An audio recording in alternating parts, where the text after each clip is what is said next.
नमस्कार विद्यार्थी मित्रांनो, थिंक लाईक गुरु या आपल्या यूट्यूब चॅनलवर तुम्हाला सर्वांचे पुन्हा एकदा स्वागत आहे। आज आपण डिस्कस करणार आहोत चालू घडामोडी ज्या ऑक्टोबर 2023 शी रिलेटेड आहेत। आपण आताच पाहिलं होतं की जिल्हा परिषदचा जो पहिला आणि दुसरा फेज झालेला होता त्याच्यामध्ये त्यांनी सप्टेंबर महिन्याचे जे करंट अफेअर होते त्याबद्दल त्यांचा जो एक स्कोप होता तो सर्वात जास्त होता। तर आता आपला जो टप्पा येणार आहे त्याच्यामध्ये जे ऑक्टोबर 2023 जो महिना झालेला आहे त्याच्यातल्या करंट अफेअर सर्वात जास्त महत्त्वाच्या ठरतील। म्हणून आता आपण पाहणार आहोत ऑक्टोबर 2023 च्या ज्या महत्त्वाच्या घडामोडी आहेत त्या। तर आता या गोष्टींमधून तुम्हाला एक गोष्ट लक्षात यायची की या लेक्चरमध्ये जे मेन टॉपिक आहेत ते मी एक ट्रिकच्या माध्यमातून किंवा काही महत्त्वाच्या गोष्टी हायलाइट करून दिलेल्या आहेत। तेवढं तुम्ही पाहून गेलं तरी ऑक्टोबर महिना तुमचा जवळपास कंप्लीट होतो। ठीक आहे, तर आता आपण पाहूया ऑक्टोबर 2023 च्या चालू घडामोडी। आता आपली पहिली जी घटना आहे ती म्हणजे नोबेल पुरस्कार 2023 यांचं डिक्लेरेशन झालेलं आहे। नोबेल पुरस्कार कोणाच्या सन्मानार्थ दिला जातो तर ते अल्फ्रेड नोबेल जे आहेत त्यांच्या सन्मानार्थ दिला जातो। कधीपासून दिला जातो तर 1901 पासून नोबेल पुरस्कार हा देण्यात येत असतो। ठीक आहे, तर आपल्याला पेपरमध्ये कशा पद्धतीचा प्रश्न विचारतील तर तुम्हाला एखादं क्षेत्र दिलं असेल आणि या वर्षाचा त्या क्षेत्रासाठी कोणाला पुरस्कार भेटलेला आहे ते तुम्हाला विचारलं जाईल। तर आपण प्रत्येक क्षेत्रामधील व्यक्तींचे नाव आता पाठ करून घेऊया।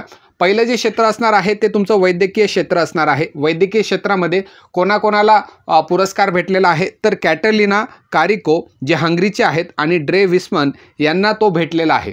तर त्यांनी कोणतं कार्य केलेलं आहे, त्यांचं कार्य जे आहे त्यांनी कोविड-19च्या mRNA आधारित लस बनवण्याचे जे कार्य होते त्याच्यावर त्यांना हा पुरस्कार देण्यात आलेला आहे। तर आता हे लक्षात ठेवण्यासाठी तुम्हाला एक मी ट्रिक सांगतो। ती ट्रिक आहे की आपल्याला माहिती आहे की 2019 मध्ये कोविड-19 आलेला होता आणि त्याच्यानंतर त्याच्यावर लस बनवण्याचं काम चालू होतं। समजा एखाद्या व्यक्तीने लस बनवली तर त्याने काय केलं, पहिले कॅटवर प्रयोग केला। ओके, कॅटवर प्रयोग केल्यानंतर कॅटवरती सक्सेसफुल झाली आणि त्याच्यानंतर त्यांनी कोणावर प्रयोग केला तर माणसांवर प्रयत्न केला। माणसाला आपण काय म्हणतो, इंग्लिशमध्ये मॅन म्हणतो। तर कॅटवरून तुम्हाला लक्षात येईल की कॅटलिना कारिको यांना भेटलेला आहे आणि मॅनवरून तुम्हाला लक्षात येईल की ड्रे विस्मॅन यांना तो भेटलेला आहे। म्हणजे तुम्हाला एक तिथं ऑप्शनमध्ये पाहिल्यानंतर लक्षात येईल की कॅटलिना कारिको आणि ड्रे विस्मॅन यांना वैद्यकीय क्षेत्राचा जो पुरस्कार आहे, नोबेल पुरस्कार आहे तो यावर्षीचा भेटलेला आहे। कशाबद्दल भेटलेला आहे, कोविड-19 मध्ये mRNA आधारित त्यांनी लस बनवलेली आहे। पुढचं क्षेत्र पाहूया। पुढच्या क्षेत्रामध्ये शांती जे क्षेत्र आहे त्याच्यामध्ये कोणाला भेटलेला आहे तर नरगिस मोहम्मदी यांना तो पुरस्कार भेटलेला आहे। नरगिस मोहम्मदी जे आहेत त्या इराणमधील त्यांचं महिलांसाठी जे कार्य त्यांनी केलेलं आहे त्याच्याबद्दल त्यांना भेटलेलं आहे। ओके, मग याच्यासाठी मी तुम्हाला एक ट्रिक सांगू इच्छितो की तुम्ही ही न्यूजला पाहिली असेल, त्याच्यामध्ये एक आर्टिकल आलेलं होतं की इराणमधल्या महिलांचं जे असतं तिथं त्यांची महिलांची स्थिती अत्यंत दयनीय असते आणि जिथं एखाद्याची स्थिती अत्यंत दयनीय असते ते काय असतं, त्या महिलांसाठी काय असतं ते नर्क असतं। ओके, महिलांसाठी ते काय असणार आहे, नर्क असणार आहे। आणि नर्कवरून तुम्ही नरगिस हा शब्द लक्षात ठेवू शकतात।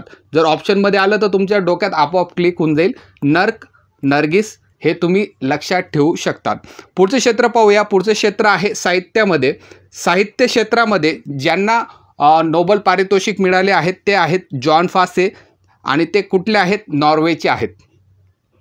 याची एक ट्रिक आहे, ती ट्रिक म्हणजे साहित्य जेव्हा आपण बोलतो तेव्हा ते अभ्यासासाठी असं एकदम अभ्यास वगैरे करणारे जे व्यक्ती असतात, पुस्तकं असतात, यांच्याशी रिलेटेड हे क्षेत्र आहे। मग याच्यासाठी मी तुम्हाला एक ट्रिक सांगू इच्छितो। तुम्ही हा मुलगा पाहिला असेल जो रील्सवर परत येत असतो, त्याला एक पत्रकार विचारतो की तुला आवडता सब्जेक्ट कोणता असं त्याला विचारतो, तर त्याचं असतं आय।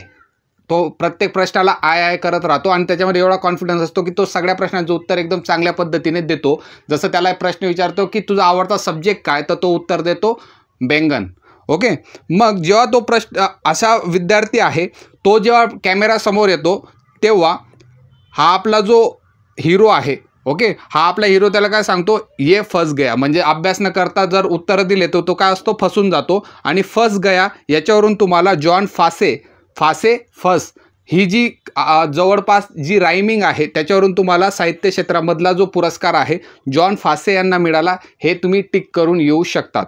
ओके, पुढचं जे क्षेत्र आहे ते म्हणजे तुमचं अर्थशास्त्र। आणि अर्थशास्त्र जे क्षेत्र आहे त्याच्यामध्ये कोणाला भेटलेला आहे तर तो भेटलेला आहे क्लोडिया गोल्डिन यांना भेटलेला आहे।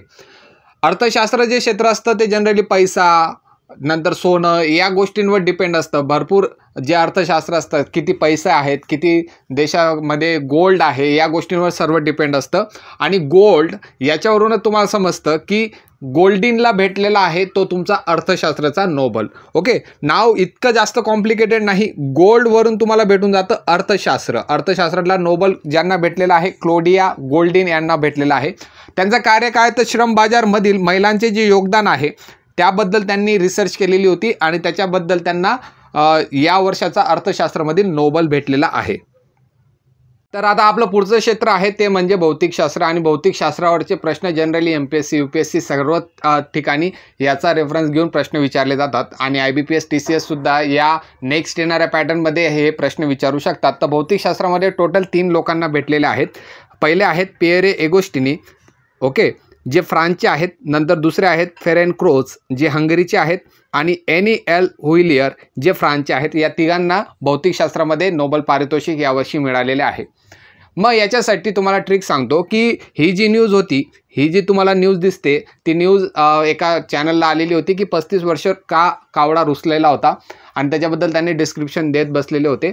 तर याची स्टोरी मी तुम्हाला शॉर्टमध्ये सांगतो की कावड्याने काय केलं होतं. कावडा एक दिवशी दुर्बीण घेऊन बसलेला होता आणि दुर्बीणमध्ये कावड्याचा जो प्रियसी होती, ओके, त्याने दुर्बीणमध्ये त्यांना अशा पद्धतीने पाहिलेलं होतं. ठीक आहे. मग ही जी प्रियसी होती त्याला नंतर तिची जाणीव झाली आणि त्याच्यानंतर तिने एक स्टेटमेंट कावड्यासाठी यूज केलं, ते म्हणजे प्यारे क्रो, क्रो म्हणजे कावडा, येना, प्यारे क्रो येना, हे तिने स्टेटमेंट यूज केलेलं होतं. आणि हीच आपली ट्रिक आहे. प्यारेवरून तुम्हाला लक्षात येईल पिएरे एगोस्टिनी यांचं नाव लक्षात येईल. नंतर क्रोवरून तुम्हाला लक्षात येईल क्रोज, फेरेनक्रोच जे आहेत जे हंगेरीचे आहेत त्याचं नाव लक्षात येईल. त्याच्यानंतर येनावरून तुम्हाला लक्षात येईल एनी एल हुइलियर हे जे फ्रान्सचे आहेत ते तुमच्या लक्षात येतील. ठीक आहे. अजून दुसरी मी तुम्हाला ट्रिक सांगून देतो की याने कशातून पाहिलं होतं, दुर्बीणमधून पाहिलेलं होतं. आणि दुर्बीणमध्ये काय वापरलं जातं, रेज वापरले जातात. तर ज्यांच्या नावामध्ये रे म्हणजे पिएरे झाले, नंतर फेरेन झाले, हे भौतिकशास्त्राशी रिलेटेड आहेत. आणि त्यांचं जे संशोधन आहे ते सुद्धा रे ऑप्टिक्सवरच आहे. जे रे ऑप्टिक्स जे आहेत त्यांच्यावर त्यांनी संशोधन केलेलं होतं, म्हणून त्यांना भौतिकशास्त्रामध्ये पुरस्कार भेटलेला होता. तुम्हाला असा सुद्धा प्रश्न विचारला जाऊ शकतो की त्यांचं संशोधन नेमकं काय. तर ज्या ऑप्शनमध्ये तुम्हाला रेबद्दल दिलेलं असेल, रे ऑप्टिक्सबद्दल दिलेलं असेल, ते तुम्ही टिक करून येऊ शकतात. ठीक आहे. पुढचा पाहूया. पुढचा जो आहे तो रसायनशास्त्राशी रिलेटेड आहेत. आणि रसायनशास्त्राशी रिलेटेड जे आहेत ते 3 लोकांना इथं भेटलेले आहेत. ते म्हणजे मुंगी बावेंडी, नंतर लुईस ब्रूस आणि अलेक्सी इकिमोव यांना तो भेटलेला आहे रसायनशास्त्रामधला नोबल. तर यांचं संशोधन काय तर quantum dot research and development याच्याबद्दल त्यांचं संशोधन आहे. आणि त्या संशोधनाबद्दल त्यांना रसायनशास्त्रामधील नोबल पारितोषिक मिळालेले आहे.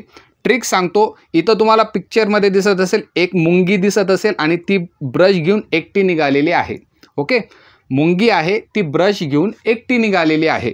तर त्याच्यावरून मुंगी बेवेंडी, नंतर ब्रूस म्हणजे ब्रश मी त्याला अजूम केलं, आणि इकिमो याच्यावरून एकटी निघालीवरून तुम्हाला लक्षात येईल की इकिमो जे आहेत त्यांना रसायनशास्त्रामधील नोबल पारितोषिक या वर्षाचा मिळालेला आहे. तर अशा पद्धतीने तुम्हाला जे नोबल पारितोषिक आहेत त्यांच्याबद्दल प्रश्न विचारू शकतात. आणि जनरली नावं विचारतात किंवा त्यांचं जो त्यांनी संशोधन केलेलं आहे, जे त्यांचं कार्य आहे त्याबद्दल ते विचारू शकतात.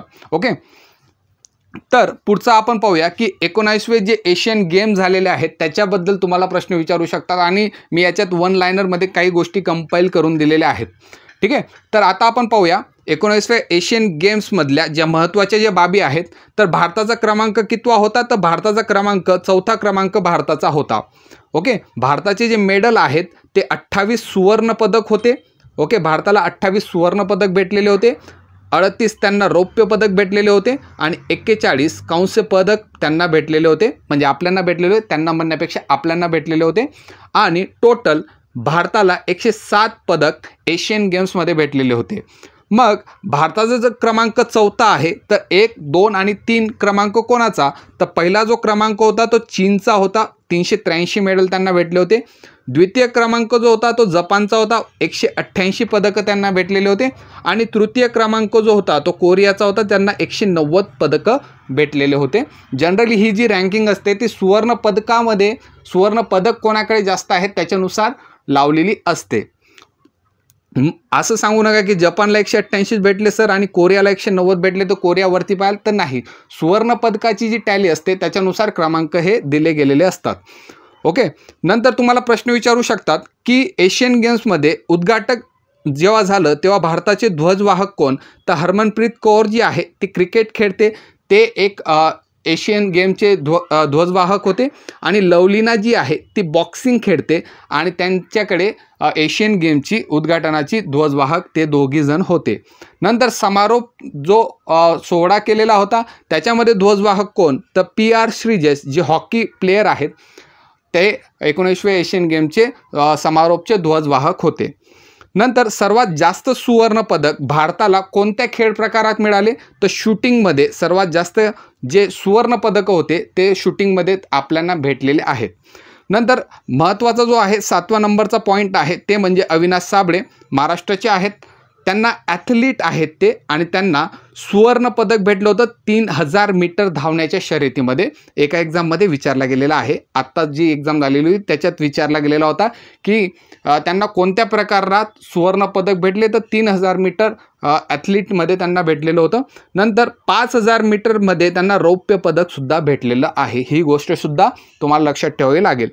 नंतर 8वा पॉईंट पहा, हॉकीबद्दल जर आपण बोलायचं झालं तर हॉकीची जी पुरुष संघ होता त्यांनी सुवर्ण पदक घेतलेले होते आणि जो महिला संघ होता त्यांनी कांस्य पदक घेतलेलं होतं. ठीक आहे. नंतर 9वा पॉईंट पहा, गोल्फमध्ये प्रथम पदक जिंकणारी महिला कोण आहे, तर ती आहे आदिती अशोक सिल्वर. आदिती अशोक जी आहेत त्यांनी गोल्फमध्ये प्रथम पदक जिंकणारी ती महिला आहे आणि त्यांना कोणतं पदक भेटलं होतं, तर सिल्वर पदक त्यांना भेटलेलं होतं. नंतर कबड्डीबद्दल मेन प्रश्न येतो की कबड्डी जो पुरुष गट होता त्यांनी गोल्ड मेडल घेतलेलं होतं आणि जो महिला गट होता त्यांनी सुद्धा गोल्ड पदक घेतलेलं होतं. ठीक आहे. नंतर या 19व्या एशियन गेमचे जे स्लोगन आहे ते काय आहे, तर हर्ट टू हर्ट हे जे स्लोगन आहे ते 19व्या एशियन गेमचे आहे. नंतर 12वा पाहून घेऊया. 12वा जो होता की भारताचे प्रायोजक कोण होते 19व्या एशियन गेमचे, तर अमूल जी आहे ते भारताचे प्रायोजक होते. आता 19वे एशियन गेम्स आपले कंप्लीट झालेले आहेत. आता काही वन लायनर जे होते जे महत्त्वाचे ठरतात आणि जनरली IBPS विचारते ते पाहूया. राष्ट्रीय निवडणूक आयोगचे ब्रँड ॲम्बेसेडर म्हणून राजकुमार राव जे आहेत त्यांची नियुक्ती करण्यात आलेली आहे. हा तुमचा मेन प्रश्न होता, एका एक्झाममध्ये आता रिपीट झालेला होता की राष्ट्रीय निवडणूक आयोगचे ब्रँड ॲम्बेसेडर कोण, तर राजकुमार राव त्याचा आन्सर होतं. ओके. नंतर हरिमोश शक्ती 2023 कोणाकोणामध्ये होते. आता भरपूर असे काही नौदल सैन्यदल यांचे काही सराव होत असतात कंबाईनमध्ये, एक वेगळा देश आणि दोन देश मिळून ते सराव करत असतात. तर आता ऑक्टोबर महिन्यामध्ये हरिमोश शक्ती 2023 झालेला होता, जो झालेला होता भारत आणि मलेशियामध्ये. ठीक आहे. तर हा तुमचा मोस्ट इम्पॉर्टंट प्रश्न बनून जातो. एखाद्या वेळेस एखाद्या शिपमध्ये अशा पद्धतीचे प्रश्न विचारले जाऊ शकतात. नंतर एक बुक लॉन्च झालेलं आहे, इंडिया अँड देअर माइंड. हे पुस्तक जे आहे ते कोणी लिहिले आहे, तर रितू मेनन यांनी ते पुस्तक लिहिलेले आहे. ओके. नंतर पुढचा पाहूया. ऑनलाईन घोटाळ्यापासून बचावासाठी डिजी कवच कोणी लॉन्च केलेले आहे, तर ऑनलाईन जे घोटाळे होतात त्यांच्यापासून बचाव होण्यासाठी जे डिजी कवच लॉन्च केलेलं आहे तर ते लॉन्च केलेलं आहे गुगलने. ठीक आहे. नंतर पुढचा प्रश्न पाहूया. भारतीय सैन्य विरासत महोत्सव कुठे आयोजित झालेला आहे. भारतीय सैन्य विरासत महोत्सव जो आहे तो दिल्ली येथे आयोजित करण्यात आलेला आहे. न्यू दिल्लीमध्ये तो आयोजित करण्यात आलेला होता. नंतर एक इंडेक्स आहे, तो आहे global innovation index 2023. Global innovation index जो आहे 2023मध्ये भारताचा क्रमांक विचारला गेलेला आहे, तर भारताचा क्रमांक होता 2023मध्ये 40व्या क्रमांकावर भारत आहे. नंतर पुढचा प्रश्न पाहूया. मॅडम कमिशनर पुस्तक या पुस्तकाचं लेखन कोणी केलेलं आहे. आणि जनरली असे प्रश्न विचारले जातात की जे जनरली महाराष्ट्राशी थोडेफार लोक रिलेटेड आहेत, त्याबद्दल अशा पद्धतीचे प्रश्न विचारले जातात. तर मॅडम कमिशनर पुस्तक जे आहे ते मीरा बोरनकर यांनी लिहिलेलं आहे. नंतर पुढचा प्रश्न पाहूया. 2023 जागतिक भूक निर्देशांक मध्ये भारताचे स्थान काय आहे? 2023 मध्ये जो जागतिक भूक निर्देशांक डिक्लेअर झालेला आहे, ऑक्टोबरमध्ये डिक्लेअर झालेला आहे, तर त्याच्यामध्ये भारताचे स्थान काय? तर भारताचे स्थान आहे 125 देशांपैकी 111व्या क्रमांकावर भारताचे स्थान आहे. ओके. नंतर Tata literature life time achievement award 2023 कोणाला भेटलेला आहे असा प्रश्न विचारला गेलेला होता. तर तो आहे CS लक्ष्मी यांना भेटलेला आहे, ज्यांना अंबाई नावाने सुद्धा ते ओळखले जातात. Tata literature life time achievement award 2023 जो भेटलेला आहे CS लक्ष्मी यांना भेटलेला आहे. नंतर GI टॅग दिलेला खामती तांदूळ कोणत्या राज्याशी रिलेटेड आहे? GI टॅग दिलेला एक तांदूळ ऑलरेडी विचारला गेलेला होता जिल्हा परिषदमध्ये, नगर परिषदमध्ये सुद्धा GI टॅग बद्दल एका तांदूळाबद्दल विचारला गेलेला होता. आता जो ऑक्टोबर मंथमध्ये जो करंट अफेअर आहे त्याच्यामध्ये जो दिलेला आहे खामती तांदूळ कोणत्या राज्याशी रिलेटेड आहे, तर तो अरुणाचल प्रदेश या राज्याशी रिलेटेड आहे. नंतर नीरमहाल जल महोत्सव कुठे साजरा करण्यात येतो? नीरमहाल जल महोत्सव हा जो आहे त्रिपुरा या राज्यामध्ये सेलिब्रेट करण्यात येतो. पुढचा प्रश्न पाहूया. ISO मानांकन मिळालेले पहिले महिला पोलीस स्टेशन कोणते आहे? आता ISO मानांकन मिळालेले पहिले महिला पोलीस स्टेशन आहे ते म्हणजे महिला थाना भोपाळ, जे लेडीज पोलीस स्टेशन आहे भोपाळचे, त्यांना हा ISO मानांकन मिळालेलं पहिलं महिला पोलीस स्टेशन ते ठरलं आहे. नंतर आता जागतिक आरोग्य शिखर संमेलन 2023 कुठे ऑर्गनाईज करण्यात आलेलं होतं, कुठं झालेलं आहे? तर ते जर्मनी या देशामध्ये झालेलं आहे. ओके. तर हे तुमचे वन लायनर होते. अशा पद्धतीचे वन लायनर तुम्हाला ऑक्टोबर महिन्यामध्ये पाहायला भेटतील. आपण पुढच्या न्यूज पाहूया. UN जागतिक पर्यटन संस्थेने कोणत्या गावाला सर्वोत्कृष्ट पर्यटन गावाचा पुरस्कार दिला आहे? UN जागतिक पर्यटन संस्था आहे, त्यांनी जे गुजरातमधील धोर्डो गाव आहे त्यांना सर्वोत्कृष्ट पर्यटन गावाचा पुरस्कार देण्यात आलेला आहे. त्याच्यानंतर आता आपण पाहूया 69वे राष्ट्रीय फिल्म पुरस्कार जे आहेत ते डिक्लेअर झालेले आहेत आणि त्याच्यामध्ये कोणत्या चित्रपटाला किंवा अभिनेत्याला हे प्रश्न विचारले जातात, म्हणून आपण इथं घेतलेले आहेत. मेन आपण पॉईंट इथं घेतलेले आहेत. सर्वोत्कृष्ट चित्रपट कोणता आहे? तर रॉकेटरी हा सर्वोत्कृष्ट चित्रपट म्हणून त्याची निवड झालेली आहे. सर्वोत्कृष्ट अभिनेताबद्दल जर बोलायचं झालं तर पुष्पा मूवीमधील अल्लू अर्जुन जे होते त्यांना सर्वोत्कृष्ट अभिनेत्याचा पुरस्कार भेटलेला आहे. त्याच्यानंतर सर्वोत्कृष्ट अभिनेत्रीमध्ये आलिया भट, जिचा गंगूबाई काठियावाड हा जो मूवी होता त्याच्याबद्दल आलिया भटला हा पुरस्कार भेटलेला आहे. तसंच कृती सेनन यांनी जो मिमी नावाचा मूवी जो आहे त्याच्याबद्दल कृती सेनन यांना सुद्धा सर्वोत्कृष्ट अभिनेत्रीचा पुरस्कार भेटलेला आहे. नंतर सर्वोत्कृष्ट हिंदी सिनेमा म्हणून सरदार उधम सिंग या मूवीला सुद्धा पुरस्कार भेटलेला आहे. आणि सर्वोत्कृष्ट प्रसिद्ध सिनेमा जो एंटरटेनमेंटने भरपूर आहे असा RRR हा जो मूवी आहे त्याला सर्वोत्कृष्ट प्रसिद्ध सिनेमा म्हणून पुरस्कार भेटलेला आहे. नंतर पुढची न्यूज पाहूया. नेदरलँडचा स्पिनोजा जो पुरस्कार आहे तो कोणी जिंकला? त्याबद्दल प्रश्न विचारला जाऊ शकतो किंवा हा एक रेप्युटेटेड पुरस्कार आहे म्हणून आपण इथं समावेश करून घेतलेला आहे. TCS IBPS जनरली असे प्रश्न उचलून आणते. तर जोइना गुप्ता यांनी जो वातावरण बदलमध्ये त्यांनी जे कार्य केलेलं आहे त्याच्याबद्दल जोइना गुप्ता यांना स्पिनोजा पुरस्कार हा भेटलेला आहे. नंतर हा प्रश्न जो होता नमो भारत ट्रेन, आता जी नगर परिषदची एक्झाम झालेली होती त्याच्यामध्ये हा प्रश्न विचारला गेलेला होता. तर नमो भारत ट्रेन जी आहे भारताची पहिली रिजनल रॅपिड ट्रान्झिट सिस्टीम, जिला RRTS सुद्धा म्हटलं जातं. RRTS त्याचा शॉर्ट फॉर्म आहे. भारतातील पहिली रिजनल रॅपिड ट्रान्झिट सिस्टीमची जी नमो भारत ट्रेन आहे ती UPमध्ये धावलेली आहे. साहिबादपासून ते दुहाई UPपर्यंत त्यांचं रन ती झालेली आहे. तर नमो भारत ट्रेनबद्दल हा प्रश्न विचारला गेलेला होता. लक्षात राहू द्या, जिल्हा परिषदमध्ये सुद्धा हा रिपीट होऊ शकतो. नंतर क्रिकेटचा समावेश ऑलिम्पिकमध्ये करण्यात आलेला आहे.